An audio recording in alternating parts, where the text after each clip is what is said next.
Hello, time travelers. Today we will explore the most hidden secrets of the Palace of Versailles. Are you curious to know how the nobility of the time faced certain daily needs? Then let's dive right into the video dedicated to Versailles.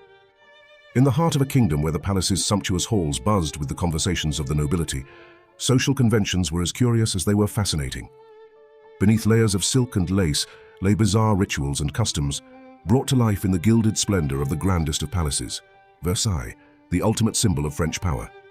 Located southwest of Paris, Versailles was the nerve center of the French absolute monarchy during the 17th and 18th centuries. Its golden corridors, steeped in art and culture, were the scene of an intricate web of politics, intrigue, and very particular customs. However, the history of Versailles is not limited to politics and sumptuous banquets. Behind the golden facade, there were practices and habits that would surprise even the most daring among us. The queens, for example, had a very particular relationship with their physiological needs. Let's talk about something that everyone does, but few people talk about openly: going to the bathroom. Surprisingly for the French nobility, even this daily gesture became an event of some importance. At the royal court, the customs were so strange that queens could express their physiological needs in front of the entire nobility. Yes, you read that right. It might seem bizarre, and it was, but for the French court it was just another normal day. And to make matters even more interesting, there was even an official figure charged with assisting in these delicate moments, the valet de chambre, a personal assistant to the nobility. His role went far beyond the duties of a butler. And how did it all work? The queen used an elegant chair with a built-in urinal called a chaise percée, a surprisingly refined precursor to modern toilets. While the queen did what she had to do, no one dared to react, as if it were the most natural thing in the world. But do not imagine a common chair. The chaise percée was a true masterpiece of carpentry, a richly decorated throne worthy of a sovereign.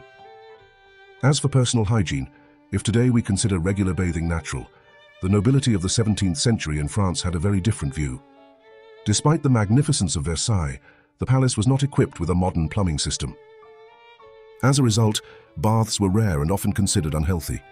Instead of soap and water, perfume was the preferred method of keeping clean, and we're not talking about a simple spritz. People used gallons of fragrance every day.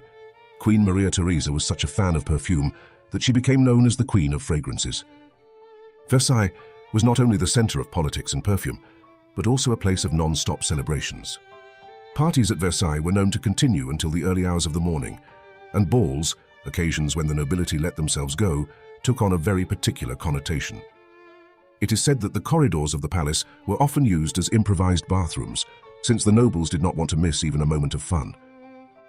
Yes, things could get really dirty. If the queen could do her business in front of everyone, the king was no exception. Louis XIV, also known as the Sun King, had his daily habits, and one of the most unusual was a ceremony called le lever. During this, the king would get out of bed and sometimes perform certain physiological needs in front of a small circle of courtiers. Participating in this rite was considered a great honor, a symbol of status and trust. Imagine the scene: the king sitting on his golden throne surrounded by his subjects as he answered the call of nature. And the most surprising thing? All of this was seen as perfectly normal. But that's not all. There was even an official position, the valet de chambre, responsible for assisting the king with his bodily functions, including collecting and cleaning up his excrement. Although this task may seem unpleasant, it was considered a great privilege, as it guaranteed close proximity to the king and offered considerable opportunities for influence and power. So next time you complain about your job, think about how much worse it could be.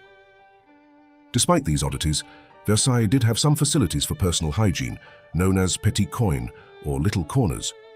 However, they were rather rare and inadequate for the large population that inhabited and frequented the palace. The petit coin was nothing more than a corner or a closet with a simple urinal, and considering the crowd that gravitated there every day, imagine the hygienic difficulties.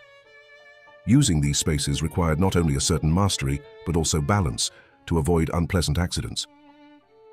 As the French Revolution approached in the late 18th century, hygiene practices also began to evolve. The idea that bathing was harmful to health was gradually abandoned, and personal hygiene became increasingly important.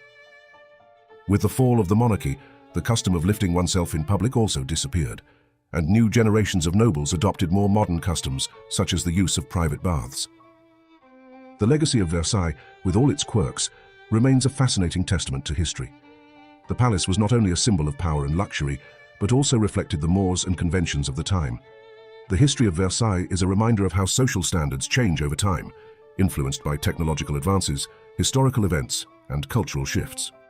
And while the idea of lifting oneself in public may seem strange to us today, for the court of Versailles, it was just another day at the palace.